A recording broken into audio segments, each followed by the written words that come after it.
Hi everyone, welcome to another day of Everyday Living with Emily.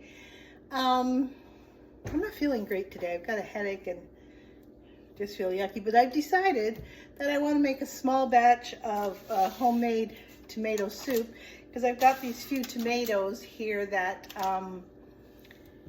if I don't use them up quickly, they're going to start going funky on me. So I've decided the best way to make use of them is to make a small batch of tomato soup. I love tomato soup. I'm not sure that my sister does, so making a small batch is probably a good thing because I may end up having it all, not on the same day. So what I'm going to do is I'm setting the oven here for 400, and while that's heating up, I'm going to prepare my tomatoes. And where did I put my garlic? It's certainly proof positive that I'm working with a bit of a headache or just feeling a little off today when I'm not prepared for what I want to do. So I've got a whole clove, whole thing of garlic here, and I'm just going to cut it in half. Not as prepared today as I would normally be, but at any rate, we'll get this sucker cut as well. And then we're just going to cover the whole thing in olive oil. And then sprinkle with a little bit of dry rosemary. That's what I have today. If I had fresh, I'd put fresh.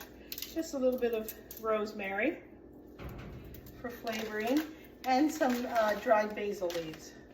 And then this is going to go into the oven, as I say, at 400 degrees for, I don't know, 15-20 minutes until the tomatoes start to pop and you can easily pull the skins off them, because that's the next step, is you're going to pull the skins off of them to put them in the pot to do the final bit of the soup. So I'm going to put that in the oven. If you enjoy following my Everyday Living with Emily, be sure to subscribe and push the notification bell, and that way when I do come on doing whatever I'm doing on that given day, you'll be notified that I've got content available for viewing. So I'm going to put this in the oven, like I say, for anywhere from 15 to 20 minutes. If you think it needs a little bit more when you look at your tomatoes, if they're not really popping so that you can easily pull the skin off, then just leave them in for a bit longer. Okay, so I'm going to do that, and when we get that done, we'll continue on. The other thing I've decided to do to make this kind of interesting is I've got a red pepper. I forgot that I had that in the fridge, and I'm also going to add that into the soup, so it'll be a roasted tomato red pepper soup. I love soups made with red pepper as well, so I will just add that. So sprinkle a little olive oil on those pieces. That tomato looks a little dry. And I'll put that in the oven, as I say, for 15 to 20 minutes. If it takes a little longer, I'll let you know. But as soon as I've got this ready and it's cooled so I can work with it, we'll continue on. Okay, so I've just taken everything out of the oven, and now I'm going to let it cool for a bit, just because it makes it easier to work with, so you're not burning yourself. Have you ever experienced a day like I'm having right now, where you're just kind of scattered, your head hurts and you just can't think properly? Consequently, there'll be no writing done today. I was going to work on my second novel today because my other manuscript has gone back to the publisher for the next stage. I went through all their editing and did a little tweaking myself, so they're going to go through that again, and then we'll go to the next stage. But like I say, we're just going to let that cool. And I just thought I'd use my little can opener here again and show you that it can open even little cans. This here is a can of tomato paste, because I'll be putting a couple tablespoons of tomato paste in the soup. So I just thought I'll show you. It works even on tiny pans. larger cans, it's a great little tool. I love this tool. I'm in love with my new tools, both this and my jar opener. So yeah, I just thought I'd let you see that it works even on tiny pans. Gotta wait for that sound to change, but then I know it's been around. Yep, see that? Then you just push it, let it adjust, and voila, your can is open. Okay, I'm back. I think it's cool enough to work with now. And you'll notice I put my apron on for this part because, you know, I don't want to splash tomato juice on my shirt. So what I'm going to do, in some recipes, you'll see that they tell you to cut the tomato and scrape out the seeds before you do this in the oven. I'm a little bit different. I don't like to do a lot of hard work. And so what I do, or what I'm going to do here, is I'm going to take off all the skin from the tomatoes, and I'm going to put it in a bowl and then mash it up with, it's not quite cool. Not totally cool. I'm going to mash it up with the blender and then strain it into my pot. Okay, so I took my stick blender to the tomatoes and the pepper. So we've got a nice liquidy form here, but we want to make sure there's no seeds in it, you know, because some people don't like them. I personally don't mind tomato seeds, but in case, you know, somebody doesn't like that, then we'll just run it through the sieve and make sure that we're not offending anybody's taste buds. It's an extra step, but you know, it might be worth it for people that don't like those things. So you're just gonna push it through. A little time, a little patience, a lot of patience. So what do you folks do when you're having a day like I'm having, where you just don't feel the greatest? But, you know, at the same time, you can't just lie around and be miserable. So what's your method of trying to get your groove back? Like I say, mine is to just get up and do something, and I've been looking at those tomatoes for the last couple of days and thinking, you know, I really should do something with them. Okay, so we've got most of it pushed through. There's just a little bit of that mush from the center where the seeds are and the seeds. And then you're left with a nice amount of liquid. Then we add in the garlic and just squish it out of its little pocket. A couple of them came out by themselves. But just make sure to take them out of their skin. They squeeze out very easily. And put the whole enchilada in.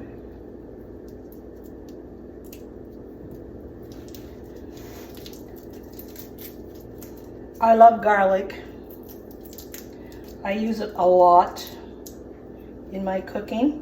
And I added a large red pepper as well to just give it a little extra flavoring. I love roasted red pepper soup as well. So I thought we'll just add one. As I said before, cooking is a very forgiving thing. You can let your imagination run wild as long as it's flavors you enjoy. There's no reason not to put it in your dish, whatever it is you're making. And you know, it varies from dish to dish what you're doing. One thing I'm going to do with my soup today, which I've never done before, so I'm going to approach it somewhat cautiously, is I'm going to grate in, I've got some fresh ginger, so I cut myself off a little piece of ginger, And I'm going to put some fresh ginger in the soup.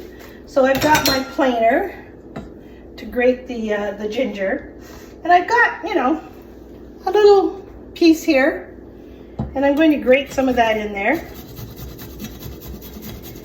I love ginger as well, and ginger's good for you. And I like my food to have a bit of a zing to it. So when I remembered that I had some fresh ginger, I thought, well, why the heck not? And then I've got an even smaller piece here because when you grate it, you don't necessarily get everything in. And I don't want to overdo it because, like I say, I've never put ginger in before, so I want to approach this cautiously. I might put more or less in another time. Also, I've got about a cup of I've got chicken stock. Now, you can use vegetable stock or chicken stock. I happen to have some chicken stock on the go, so I thought, why not use it up? It had about the right amount. If I had done 20 tomatoes, I would have used probably closer to 2 cups of broth. I seldom use water in my soup dishes because water dilutes the flavor, and I don't like that to happen. And then I'm going to put in 2 spoons of tomato paste, which we watched my handy dandy little can opener open. We'll put that in. And I'm going to let this cook down for a bit. I'll add, in this particular size, I'm also going to take my hand blender to it again, just to squish down all the garlic that's in it. So I'll take my little stick blender before I get it too hot, and just go in and make sure that there's no chunks of garlic. So like I say, I'm going to let this warm up for a bit, simmer, maybe for, I don't know, 20 minutes or so, and then I'll add the spices. I'm probably going to put in about a teaspoon of dried basil, and I'll rub it to waken up the aroma, the sense of it again, the oils that are in basil. If I was using fresh basil, which I love to do, but I don't have any today, I would take 10 or 12 leaves and chop them up and put that in. I'm also going to put in a little salt and pepper to taste, and that's pretty much all I put in. And then towards the end, for the last 5 minutes or so, I'll put in about, on this much, I'd say I've got about 2.5 cups of juice in here. Soup, I would add about 1/2 cup of heavy cream, because I want to make this a creamy tomato. Let that cook for another 5 minutes after I add the cream, and the soup would be ready. It's a simple soup. As you can see, it's a very simple soup to make. It makes a great soup. So as I say, a teaspoon of dried basil, salt and pepper to taste, probably about not quite a teaspoon of salt, 1/4 teaspoon of pepper, and then about 1/2 cup of heavy cream.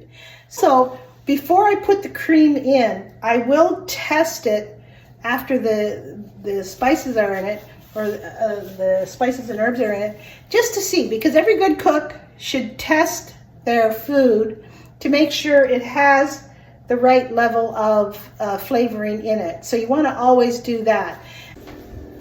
Okay, so my milk, my cream has arrived.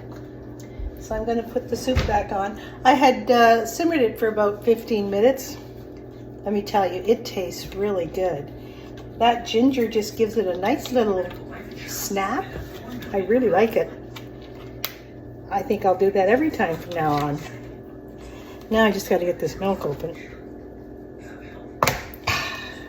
So as I say, for this recipe, because it's a smaller recipe, I only had about 8 tomatoes, not 20. I'm only going to put in about half a cup of cream, and it's the heavy cream, 18%.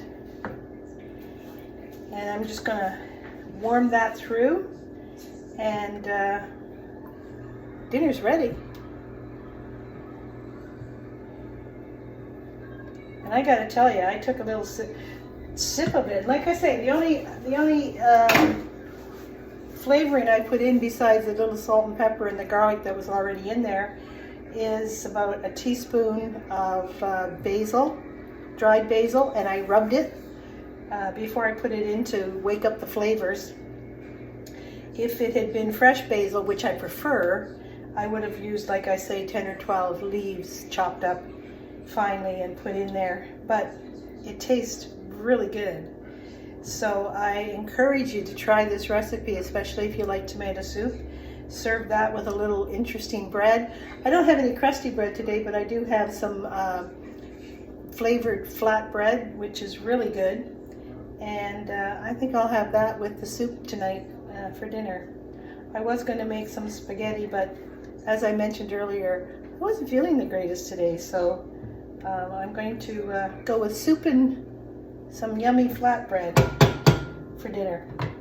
So let me know if you tried the recipe and what you thought of it, and we'll see you the next time. Have a great day.